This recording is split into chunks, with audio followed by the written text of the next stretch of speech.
आप सभी लोगों का मेरे YouTube चैनल पर बहुत बहुत स्वागत है।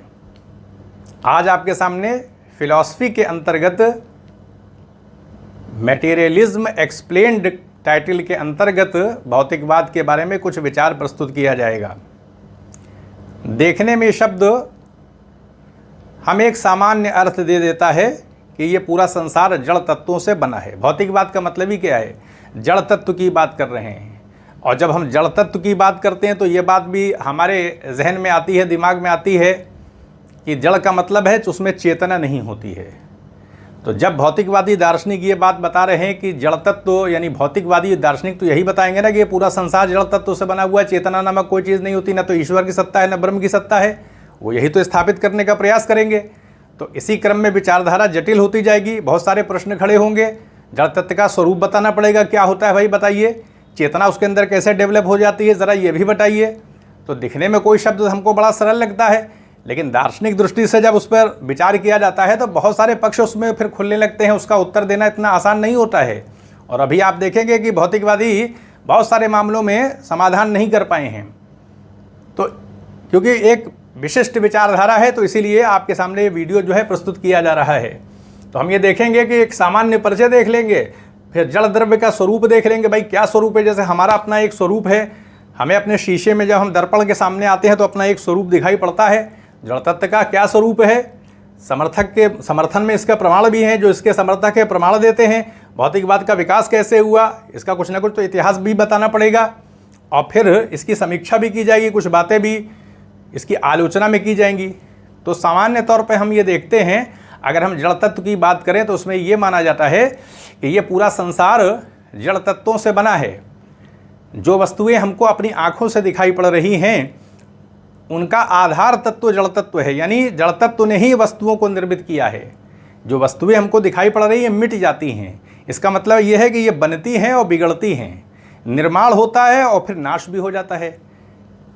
और वो किससे वो बनती हैं? जड़ तत्व से बनती है। इसका मतलब है कि हम देख नहीं सकते। हाँ, देख नहीं सकते। अब एक प्रश्न ये भी उठेगा कि चलिए मान लिया कि हम जड़ तत्व को नहीं देख सकते, अपनी आंखों से नहीं देख सकते, तो जड़ तत्व की जो बात आती है कि वह जड़ता की बात आ रही, कोई गति उसके अंदर नहीं, तो गति कहाँ से आ जाएगी? क्योंकि चेतना जो है उसको हम कैसे डिफाइन करेंगे कि जड़ तत्व में कैसे चेतना आ गई, गति कैसे पैदा हो गई? तो बताया जाता है कि गति जो है वो ऐसे आ जाती है कि पृथ्वी जल अग्नि वायु ये पदार्थ होते हैं, जब आपस में मिलते हैं एक संयोजन विशिष्ट रूप से होता है तो अपने आप गति पैदा हो जाती है। भौतिकवादी बताते हैं कि जब पृथ्वी का विकास हुआ, उदय हुआ, अग्नि का गोला थी, बारिश होती रही करोड़ों लाखों सालों तक, और फिर पृथ्वी ठंडी हुई और फिर जीवन का धीरे धीरे विकास हो गया। तो कैसे विकास हुआ? कहीं ना कहीं भौतिक तत्वों से ही हुआ है।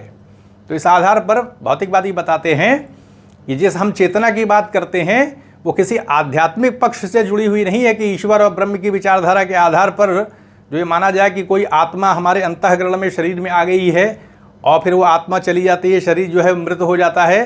तो इस आधार पर बताया जाता है कि ऐसी कोई बात नहीं है, बल्कि सारी चीज़ें भौतिक तत्वों से ही, यानी चेतना का उदय भौतिक तत्वों से होता है और उस जड़ तत्व को हम देख नहीं सकते हैं। और फिर ये बात बताई जाती है कि भाई इसका क्या लक्ष्य है? ये जो पूरा वैज्ञानिक नियम, जो प्राकृतिक नियम दिखाई देते हैं वो कैसे डेवलप हो गए? तो बस ये विकासवाद के आधार पर डेवलप हुए हैं। यानी ये जो विकास हो रहा है ये यंत्रवत है, इसका कोई उद्देश्य नहीं है, कोई प्रयोजन नहीं है। यानी हम कहें कि भाई इस विकास का कोई प्रयोजन है क्या, कोई लक्ष्य है क्या? तो कोई लक्ष्य नहीं है। ये यंत्रवत तौर पर, यानी जैसे मशीन के तौर पर बस इसका डेवलपमेंट हो रहा है। और लाखों सालों के बाद, करोड़ों सालों के बाद हम कह सकते हैं ये जो है अपने आप एक नियम जो है, प्राकृतिक नियम जो है वो धीरे धीरे डेवलप होते चले गए और उन्हीं नियमों के अधीन संचालित होते हुए पूरा ब्रह्मांड चल रहा है। कोई भी प्राकृतिक शक्ति दूसरी शक्ति को जो है वो हम कह सकते हैं कि उसकी गतिविधि में, उसकी क्रियाशीलता में ऐसे हस्तक्षेप नहीं कर सकती है, बल्कि नियमों के तहत सब कुछ होता है। और ये प्राकृतिक नियम बन गए हैं। जैसे बारिश होती है, गर्मी है पड़ती है, जाड़ा आ जाता है, तो पूरा मानसून का एक क्रम दिखाई पड़ता है। यानी पूरे ब्रह्मांड के अंदर प्राकृतिक नियम जो है वो बहुत लंबे समय के बाद डेवलप हुए हैं और बिना किसी एक निश्चित लक्ष्य के आधार पर विकास हो रहा है। इसका कोई प्रयोजन नहीं है, ये बता दिया गया है। तो हम इसका सामान्य परिचय देख लेंगे। जड़ से चेतन का विकास कैसे हुआ? तो ये बता दिया कि कैसे विकास हुआ जड़ से चेतन का। कि अपने आप जो है जड़ तत्व मिलते हैं और वह चेतना का विकास हो जाता है और चेतना की वजह से ही फैलाव की प्रक्रिया जड़ तत्व के अंदर होती है, विस्तार दिखाई पड़ता है, और विस्तार के अंतर्गत ही हम पहाड़ भी देखते हैं, तरह तरह के भौतिक तत्वों को हम देखते हैं, क्योंकि जड़ तत्व के अंदर ही फैलाव का गुण होता है और उसके अंदर ही गति पैदा हो जाती है। विशिष्ट संयोजन जब परमाणुओं के स्तर पे हम कह सकते हैं कि मानी बात है, जिस जड़ तत्व को हम देख नहीं पा रहे हैं, जो आधारभूत है, तो परमाणु के स्तर पे ही सूक्ष्म होगा, उसको देखा नहीं जा सकता है और उसके अंदर गति आ जाती है। आगे अभी देखेंगे आप, डेमोक्रिटस ने परमाणुवाद का सिद्धांत भी दिया था। तो जड़ तत्व से चेतन का विकास कैसे हुआ, तो देख लिया हमने कि चेतन का विकास कैसे हुआ। तो पृथ्वी के बारे में सोच लेना चाहिए कि पृथ्वी आग का गोला थी, धीरे धीरे बारिश हुई, फिर ठंडी हुई और फिर उसका जीवन का विकास हो गया। तो भौतिक तत्वों से ही तो चेतन तत्व का विकास हुआ, जीवन का विकास हुआ, चेतना आ गई, जीवधारी पैदा हो गए। तो इस आधार पर वो सिद्ध करते हैं, यानी वैज्ञानिक शोधों को भी आधार बना लेते हैं कि विज्ञान भी सिद्ध कर देता है कि भौतिकवाद के अंतर्गत ही चेतना का विकास का जो एक प्रश्न उठता है कि भाई जड़ से चेतन का विकास कैसे हो गया, तो विज्ञान का सहारा लेकर के उसको स्थापित करने का प्रयास करते हैं भौतिकवादी। फिर बताते हैं कि जड़ तत्व में गति बाहर से आती है या अंदर से। इसको लेकर कुछ विचारक बताते हैं कि ब्रह्मांड के अंदर कहीं ऊर्जा होती है, वो जड़ तत्व के अंदर आ जाती है। इसको नहीं माना जाता है, ज़्यादातर दार्शनिक यही मानते हैं कि जड़ तत्व के अंदर ही बस ऊर्जा होती है, गति होती है, और उसी गति से जो है वो फैलाव की प्रक्रिया तो जड़ तत्व का स्वभाव में ही है, उसी आधार पर वस्तुएं जो है निर्मित हो जाती हैं उसी गति की वजह से। और संसार कैसे संचालित हो रहा है, तो बता दिया कि लाखों सालों के प्राकृतिक नियमों के आधार पर विकासवाद की प्रक्रिया चल रही है और सारे भौतिक तत्व जो हैं वो अपने नियमों के अंतर्गत संचालित होते हुए ही पूरी अपनी गतिविधियों को संपन्न कर रहे हैं। सब कुछ प्राकृतिक नियमों के तहत हो रहा है, इसका कोई उद्देश्य नहीं है। यंत्रवादी दृष्टिकोण क्या है, बताया जा रहा है कि संसार के किसी भी व्यापार के पीछे कोई लक्ष्य या प्रयोजन नहीं है, सब कुछ यूं ही बिना किसी निश्चित लक्ष्य द्वारा निर्धारित चलता चला जाता है, इसलिए भौतिकवाद यंत्रवादी है। जैसे मशीन के तहत चीज़ें चलती हैं, हम गाड़ी कार चलाते हैं, उसका उद्देश्य क्या रहता है, वो हमारे उद्देश्य के तहत संचालित होती हैं। हम जिधर ले जाना चाहते हैं कार वहीं चली जाती है, कहने का अर्थ ये है। इसी तरह से पूरा ब्रह्मांड है ये। अब जड़ तत्व के स्वरूप की बात आ रही है, तो बताया जा रहा है कि जड़ तत्व वो आधारभूत तत्व जो सारी भौतिक वस्तुओं में विद्यमान है। ये जितने भी भौतिक वस्तुएं हम देखते हैं उसके आधार के तौर पर, बेस के तौर पर जड़ तत्व होता है और उसकी गतिविधियों के आधार पर ही उसका एक स्वरूप, एक ढांचा जो है निर्मित हो जाता है। एक पहाड़ भी बनता है तो जड़ तत्व के एक विशेष संयोजन से जितनी भी आकृतियाँ दिखाई पड़ती हैं, तो वो आकृतियाँ जो हैं वो जड़ तत्व की गति के आधार पर जो है वो संयोजन की प्रक्रिया चलती है और समय के साथ वो एक आकृति निर्मित हो जाती है, समय लगता है। तो ये बताया जड़ तत्व आधारभूत तत्व जो सारी भौतिक वस्तु विद्यमान है, उसके वास्तविक स्वरूप को पहचानना थोड़ा कठिन है। उसको पहचाना नहीं जा सकता कि वो बड़ा सूक्ष्म होता है, वो इसको हम कैसे देख नहीं सकते, इंद्रिय गम्य नहीं होता है। वो जड़ तत्व के अंदर फैलाव का गुण दिखाई पड़ता है, बताया जा रहा है, भौतिकवादी बताते हैं ये। फिर बता रहा है जड़ तत्व तो नित्य तथा चिरंतन होता है, यानी हमेशा से होता है, नित्य होता है और विभिन्न प्रकार के रूपों में वो परिवर्तित भी हो जाता है, तभी तो वस्तुओं को जन्म देगा। अगर वो विभिन्न रूपों में परिवर्तित नहीं हो सकेगा तो अलग अलग प्रकार के स्वरूपों को, भौतिक वस्तुओं के स्वरूपों को कैसे निर्मित करेगा वो। और उसके बावजूद भी वो नित्य होता है, अपने आधारभूत रूप में ये अणु रूप होता है तो संख्या में अनंत होता है। यानी जो जड़ तत्व हैं वो अनंत है संख्या में, परमाणु रूप में, अणु रूप में है ये, तथा इस अणु रूप में विद्युत शक्ति का भंडार होता है, यही उसकी गति का आधार है, कारण है। यानी अणु रूप में होने के कारण उसके अंदर ऊर्जा होती है, अंदर होती है, जैसे फल के अंदर रस होता है और उसी ऊर्जा से सारी चीज़ें निर्मित होती है, गति पैदा हो जाती है। अब समर्थन में इसके जो है वो प्रमाण दिए जा रहे थे, उसको भी हम देख लेते हैं। तो देखते हैं इसमें समर्थन में प्रमाण। हमारा अनुभव इसका सबसे बड़ा प्रमाण है, यानी हम देख रहे हैं संसार को अपनी आंखों से, जड़ तत्वों को देख रहे हैं और हम अपनी आंखों से, हमारा अनुभव ही प्रमाण है, सबसे बड़ा प्रमाण तो हमारा अनुभव है। हम जड़ तत्वों को अपनी आंखों से देख रहे हैं, तो ये बात बताई जा रही है कि हमारा अनुभव इसका सबसे बड़ा प्रमाण है। संसार में सभी प्रकार के पदार्थ को देखते हैं लेकिन हम आत्मा ईश्वर को नहीं देख पाते हैं, यानी उसको स्वीकार नहीं किया जाएगा। हम आत्मा ईश्वर को नहीं देख रहे हैं, जिसको उसको स्वीकार नहीं किया जाएगा। जिस चीज़ को देखा जा रहा है उसी को माना जाएगा इंद्रियों के आधार पर, यही बताया जा रहा है। अब यहाँ बात आ रही, जिसे हम मन कहते हैं वह भी मस्तिष्क का ही हिस्सा होता है और भौतिक तत्वों से इसका पोषण होता है। यदि मन या चैतन्य को शरीर से अलग मान लिया जाए तो हमें उसका अनुभव होना चाहिए, लेकिन उसका अनुभव नहीं होता है। कहने का अर्थ है कि अगर मान लिया जाए कि मन या चैतन्य की बात की जाए कि कोई चेतना है जो कि हमारे शरीर को संचालित कर रही, चला रही है, उसको हम मन कह लेते हैं, लेकिन मन को देखा नहीं जा सकता। तो भौतिकवादी बताते हैं कि मन मस्तिष्क का ही हिस्सा होता है। जैसे भौतिक पदार्थों को हम खाते पीते हैं, भोजन करते हैं, तो उससे मन को भी पोषण मिलता है। जब हमारा शरीर जो है नष्ट हो जाता है तो हम ऊर्जा का भी नाश हो जाता है, कहने में उस चेतना नहीं रहती है। इसलिए नहीं रहती कि वो चेतना शरीर से जुड़ी हुई होती है, और जब शरीर नष्ट हो जाता है, मृत्यु हो जाती है, तो चेतना भी लुप्त हो जाती है। तो मन को शरीर से अलग हट करके नहीं देखा जा सकता कि मन जो है वो एक चैतन्य रूप होता है और उसी के माध्यम से ये शरीर संचालित होता है, वो कहीं आध्यात्मिक पक्ष लिए हुए होता है। ऐसी कोई बात भौतिकवादी नहीं मानते। वो कहते हैं कि मन हमारे मस्तिष्क का ही हिस्सा होता है और उसका पोषण भी भौतिक तत्वों से होता है मन का। तो बता रहे कि यदि मन चैतन्य को शरीर से अलग माना जाए तो हमें उसका अनुभव होना चाहिए, कि उसका अनुभव तो होता नहीं। इसी बताते हैं कि जो मन होता है या चैतन्य मान ले, वो शरीर का ही हिस्सा होता है, उसका पोषण भी होता है बाकायदा। चेतना की जब भी प्रतीति होती है शरीर के साथ ही होती है। शरीर के नष्ट होने पर चेतना भी नष्ट हो जाती है। बता रहे हैं कि वो चेतना कोई अलग पक्ष नहीं है। वैज्ञानिक शोध भी भौतिकवाद का समर्थन करते हैं। प्रारंभ में पृथ्वी अग्नि का एक गोला थी, बाद में बारिश होने के बाद जब वह ठंडी हुई और फिर जीवन का विकास हो गया। और बताया जा रहा है ऊर्जा के संरक्षण के सिद्धांत के माध्यम से ही भौतिकवाद को समर्थन मिला है। यानी अगर मान लिया जाए ऊर्जा के संरक्षण के सिद्धांत के तहत जितनी ऊर्जा होती है ना तो उसका क्षय होता है और न ही उसका निर्माण किया है। जितनी रहती है ऊर्जा उतनी ही रहती है, वो रूपांतरित हो जाती है, एक से दूसरे रूप में परिवर्तित हो जाती है, लेकिन नष्ट नहीं होती। तो इस सिद्धांत के आधार पर अगर ये बात कही जाए कोई आध्यात्मिक पक्ष है, यानी कोई एक आत्मा है या कोई ऊर्जा का कोई और अलग भंडार होगा, तो उस आधार पर फिर जो ऊर्जा के संरक्षण के सिद्धांत में दोष आने लगेगा, अतिरिक्त तो ऊर्जा की बात आने लगेगी। वो ऊर्जा फिर से उस ऊर्जा से कैसे अलग है?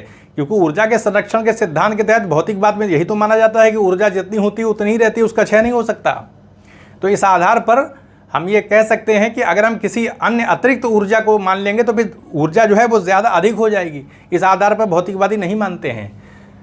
बताया जाए यदि जीवन तथा चैतन्य को शरीर से या भौतिक शक्ति से अलग मान लिया जाए, यानी जीवन या चैतन्य को, यानी चेतना को, कॉन्शियसनेस को अगर शरीर से या भौतिक शक्ति से अलग मान लिया जाए, तो इसका अर्थ यह होगा कि शक्तियों के इन शक्तियों के रूप में नई शक्तियां उत्पन्न हो गई जो इस नियम का उल्लंघन होगी।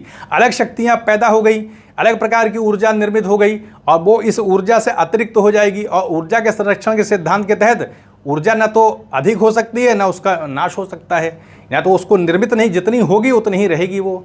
इसी ऊर्जा के संरक्षण का सिद्धांत है। तो इस वजह से भी भौतिकवादी बताते हैं कि ऊर्जा के संरक्षण के सिद्धांत के आधार पर वो अपने भौतिकवाद को समर्थन देने का प्रयास करते हैं कि हम चेतना के रूप को ऊर्जा के संरक्षण के सिद्धांत के अतिरिक्त रूप में स्वीकार नहीं कर सकते। कोई और ऊर्जा का रूप नहीं जो हमें हमारे शरीर को शक्ति देता है, जिसके आधार पर हमारा शरीर चलता है। सोचने समझने की क्रिया भी शारीरिक व्यापारों से भिन्न नहीं है। बताया जाता है कि भाई आत्मा की वजह से सोचना एक विशिष्ट क्रिया है, क्रियाशीलता दिखाई पड़ती है। वो बताते हैं ये सब शारीरिक व्यापार हैं, सोचना समझना आदि सब कुछ। अब ये बात आ रही कि भौतिकवाद का विकास है, तो इस विकास में ग्रीक जो दार्शनिक हैं और भारत में चारवाक दार्शनिक, उनका भी मत आता है। तो देखते हैं कि कैसे विकासवादी सिद्धांत के तहत किस प्रकार से बताया जाता है। तो इसको भी देख लेते हैं कि इसका कैसे विकास हुआ। थेल्स से सबसे पहले ग्रीक दार्शनिक थे जो बताते हैं कि जल को मूल तत्व मानते हैं। जैसे हमारा शरीर है उसमें 64% हमारे शरीर में जल होता है। जितने भी पदार्थ दिखाई पड़ते हैं सब में कहीं ना कहीं जल की उपस्थिति रहती है। उस आधार पर उन्होंने बताया कि जल ही वो मूल तत्व है जिसके आधार पर ये पूरा संसार बना हुआ है। तो ये थेल्स ने विचारधारा दी थी। एनेक्सिमेनिस हैं ये जो है वायु को मूल द्रव्य मानते हैं कि वायु के आधार पर ही पूरा संसार बना हुआ है। फिर एनेक्सिमेंडर आ जाते हैं, ये भी ग्रीक दार्शनिक है। किसी एक पदार्थ को जड़ तत्व के रूप में ये लेना उचित नहीं मानते हैं। जैसे अग्नि वायु किसी एक तत्व को ले लिया जाए तो उसको स्वीकार नहीं करते हैं। ये बताते हैं कि जड़ तत्व तो निर्विशेष होता है, अपरिमेय होता है। निर्विशेष का मतलब बिना गुणों के होता है, वो उसके अंदर किसी विशेषता की कल्पना नहीं करते, वो निर्विशेष होता है। और अपरिमेय होता है, उसको नापा नहीं जा सकता, मापा नहीं जा सकता। अनंत होता है, उसकी कोई सीमा नहीं है, उसका कोई निश्चित रूप भी नहीं होता है और ना कोई निश्चित सीमा होती है उसकी। ये एनेक्सिमेंडर बताते हैं। और ऐसा ही जड़ तत्व जो होता है इस पूरे ब्रह्मांड को बनाता है, वही जो है चीज़ों को निर्मित करता है। हम उसके स्वरूप को निश्चित नहीं कर सकते। डेमोक्रेटस या डेमोक्राइटस जो है वो परमाणुवाद का सिद्धांत देते हैं। बताते हैं कि परमाणुओं के अंदर ही गति पैदा होती है। परमाणु जो हैं वो इस पूरे संसार का आधार हैं। और फिर वो बताते हैं कि मूलभूत तत्व भौतिक परमाणु है जिनकी संख्या तो अनंत है, जिनमें कोई गुणात्मक भेद नहीं होता, यानी परिमाणात्मक भेद वो स्वीकार करते हैं। यानी कुछ परमाणु बड़े होते हैं, कुछ परमाणु छोटे होते हैं, लेकिन छोटा परमाणु हो या बड़ा परमाणु हो, गुणों के स्तर पर, क्वालिटी के स्तर पर समानता रहती है। यानी गुणात्मक भेद नहीं होता, क्वालिटी सबकी समान रहती है, बस आकार थोड़ा सा किसी का बड़ा हो सकता है, किसी का छोटा हो सकता है, और पृथ्वी, जल, अग्नि, वायु, ये सारी चीज़ें इन परमाणुओं के माध्यम से निर्मित हो जाती हैं। ये परमाणु अतीन्द्रिय होते हैं, इनको देखा नहीं जा सकता है, ये स्वभावतः गतिशील होते हैं, अनश्वर होते हैं, ये हमेशा से अनादि होते हैं, ये कभी नष्ट नहीं होते, कहने का अर्थ ये है। और इन्हीं के माध्यम से पूरा संसार बनता है। ये डेमोक्राइटस जो है, ये इन्होंने विचारधारा दिया था, बता दिया था कि ये परमाणु स्वाभाविक रूप से गतिशील होते हैं, ये अनश्वर होते हैं, इनका कभी नाश नहीं होता, अतीन्द्रिय होते हैं, इनको आंखों से नहीं देखा जा सकता। आधुनिक काल में अगर देखें भौतिकवाद की व्याख्या, तो बताया जाए कि जड़ पदार्थ जो देखने में ठोस और स्थिर द्रव मालूम पड़ते हैं, वो अपने मौलिक रूप में गतिशील होते हैं, इंद्रिय अनुभव से नहीं जाना सकता। अब जैसे आधुनिक विज्ञान में क्या बताया जाता है, ये तो बताया जाता है कि भाई परमाणु के आधार पर इलेक्ट्रॉन, प्रोटॉन, न्यूट्रॉन, पॉजिट्रॉन, इस तरह की बातें आती हैं, और ऊर्जा का कहीं ना कहीं गतिशीलता इन कणों में देखी जाती है। तो इस आधार पर भी भौतिकवाद को स्थापित करने का प्रयास किया जाता है कि जो द्रव्य होता है उसको हम अतीन्द्रिय रूप में उसको देख नहीं सकते हैं, लेकिन वो बहुत ही सूक्ष्म होता है और गतिशील होता है, और जिसके आधार पर ही ये पूरा संसार बनता है। लेकिन इसके विपरीत में भी तर्क देते हैं बहुत सारे दार्शनिक, बताते हैं कि अगर हम आधुनिक भौतिकवाद की व्याख्या को देख लें तो कहीं ना कहीं चेतना का पक्ष जो दिखाई पड़ता है, यानी जो भौतिकवाद के तहत जो माना जाता है कि जो ठोस चीज़ हमको दिखाई देती है, वो भी कहीं ना कहीं आपस में उनका संयोजन नहीं रहता है, परमाणु के स्तर पर गैप रहता है, अंतर रहता है। परमाणु आपस में एक दूसरे से एकदम सटे नहीं हो सकते, कहीं ना कहीं उनके बीच में गैप रहता है। तो इस आधार पर कहा जाता है कि चेतना के आधार पर ही, जो कि उपनिषदों में विभिन्न प्रकार के कोशों का वर्णन होता है, अन्नमय कोश, प्राणमय कोश, विज्ञानमय कोश, आनंदमय कोश, ये जो कोशों की बात आई है, तो चेतना के विभिन्न स्तर हैं। इस आधार पर कुछ दार्शनिक ये बताते हैं कि चेतना का ही जो है वो कहीं ना कहीं ठोस रूप में हमको वो चेतना नजर आ रही है, लेकिन जड़ तत्व नाम की कोई चीज़ नहीं होती, वो सारा कुछ चेतन पक्ष है। वो विभिन्न प्रकार के कोशों के तहत चेतना के अलग अलग स्तर अभिव्यक्ति के माध्यम से दिखाई पड़ते हैं। ये बात भी कुछ दार्शनिक कर सकते हैं।